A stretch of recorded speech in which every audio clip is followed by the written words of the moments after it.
റിപ്പോർട്ടർമാർ ചേരുന്നു. റഹീസ് റഷീദ്, ദീപക് മലയമ്മ, സജോ ദേവസ്യ, അഭിജിത്ത് മുഴക്കുന്ന്, അർച്ചന രവീന്ദ്രൻ, ശരത് എസ് എന്നിവർ വിശദാംശങ്ങൾ നൽകും.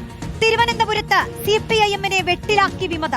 ചെമ്പഴന്തിയിൽ ആനി അശോകൻ, ഉള്ളൂരിൽ കെ ശ്രീകണ്ഠൻ, വാഴോട്ടുകോണത്ത് KV മോഹനൻ എന്നിവരാണ് വിമതരായി മത്സരിക്കുന്നത്. വിഴിഞ്ഞം ഡിവിഷനിൽ UDF സ്ഥാനാർത്ഥിക്ക് വെല്ലുവിളിയുമായി സ്വതന്ത്രനും രംഗത്തുണ്ട്. മുൻ യൂത്ത് കോൺഗ്രസ് സംസ്ഥാന സെക്രട്ടറിയാണ് സ്വതന്ത്രനായി മത്സരിക്കുന്നത്. വിവരങ്ങളുമായി റഹീസ് റഷീദ് ചേരുന്നു. റഹീസ്, പലയിടത്തും വിമതരും സ്വതന്ത്രരുമൊക്കെ വെല്ലുവിളി ഉയർത്തുന്നുണ്ട്. പ്രധാനപ്പെട്ട നേതാക്കൾക്ക് തന്നെ വെല്ലുവിളിയാണ്. തിരുവനന്തപുരത്തെ സ്ഥിതി എന്താണ്? ഒരുപക്ഷെ മേയർ സ്ഥാനത്തേക്ക് തന്നെ ഇത്തരത്തിലുള്ള വിമതരുടെ വെല്ലുവിളി, വിധിയെ ഇവർ എത്രത്തോളം സ്വാധീനിക്കും? എന്താണ് തിരുവനന്തപുരത്തെ തെരഞ്ഞെടുപ്പ് കാഴ്ചയിലുള്ളത്? റോഷ്നി, തിരുവനന്തപുരത്ത് പ്രധാനമായും 4 വിമത സ്ഥാനാർത്ഥികളാണ് പ്രധാനപ്പെട്ട പൊസിഷനിലിരിക്കുന്ന ആളുകളായി മത്സരരംഗത്തുള്ളത്. അതിൽ 3 പേരും CPIM വിമതരാണ്. പ്രത്യേകിച്ച് CPM-നെ സംബന്ധിച്ച് അവരെ ഞെട്ടിക്കുന്ന തരത്തിൽ 3 ലോക്കൽ കമ്മിറ്റി അംഗങ്ങളാണ് കോർപ്പറേഷൻ പരിധിയിൽ മാത്രം വിമത സ്ഥാനാർത്ഥികളായി മത്സരിക്കുന്നത്. ചെമ്പഴന്തി ലോക്കൽ കമ്മിറ്റി അംഗമായ ആനി അശോകൻ കോർപ്പറേഷനിലെ ചെമ്പഴന്തി ഡിവിഷനിൽ നിന്ന് സ്വതന്ത്ര സ്ഥാനാർത്ഥിയായി ജനവിധി തേടുകയാണ്.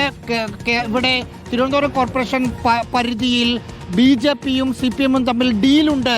അതിൽ കടകംപള്ളി സുരേന്ദ്രനാണ് അതിന്റെ പിന്നിലെന്ന് പറഞ്ഞ് ആരോപണം ഉന്നയിച്ചിട്ട് ശേഷമാണ് മത്സര രംഗത്തേക്ക് ആനി അശോകൻ ഇറങ്ങിയത്. ഉള്ളൂർ ലോക്കൽ കമ്മിറ്റി അംഗമായ കെ ശ്രീകണ്ഠനാണ് മത്സരിക്കുന്നത്. ശ്രീകണ്ഠൻ കടകംപള്ളി സുരേന്ദ്രനെതിരെ രൂക്ഷമായ വിമർശനങ്ങൾ ഉന്നയിച്ചിരുന്നു. ശ്രീകണ്ഠൻ ദേശാഭിമാനി ദിനപത്രത്തിന്റെ തിരുവനന്തപുരം ബ്യൂറോ ചീഫ് കൂടിയായിരുന്നു. ശ്രീകണ്ഠനോട് മത്സര രംഗത്തേക്ക് ഇറങ്ങാൻ നിർദ്ദേശിക്കുകയും പിന്നീട് മറ്റൊരാളെ സ്ഥാനാർത്ഥിയാക്കുകയും ചെയ്ത സാഹചര്യത്തിലാണ് വിമത സ്ഥാനാർത്ഥിയായി വരുന്നത്. വാഴോട്ടുകോണത്ത് ലോക്കൽ കമ്മിറ്റി അംഗമായ KV മോഹനാണ് ആ വാർഡിൽ വിമത സ്ഥാനാർത്ഥിയായി മത്സരിക്കുന്നത്. മുൻ പഞ്ചായത്ത് വൈസ് പ്രസിഡന്റൊക്കെ ആയിരുന്ന മോഹനൻ നിലവിൽ ബ്രാഞ്ച് സെക്രട്ടറി കൂടിയാണ്. ഈ 3 പേരുമാണ് CPM-ന് തലവേദനയായി മത്സരിക്കുന്നത്.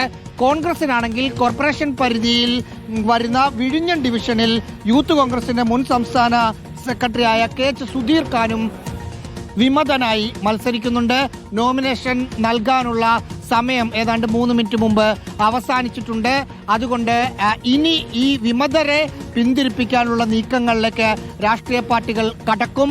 24 വരെ നോമിനേഷൻ പിൻവലിക്കാനുള്ള സമയമുണ്ട്. അതിനിടയിൽ ഏതൊക്കെ വിമതരെ പിൻവലിപ്പിക്കാൻ ഏതൊക്കെ രാഷ്ട്രീയ പാർട്ടികൾക്ക് കഴിയുമെന്നതിന് അടിസ്ഥാനത്തിലായിരിക്കും ആ വാർഡുകളിലെ വിജയപരാജയങ്ങൾ നിർണ്ണയിക്കുക.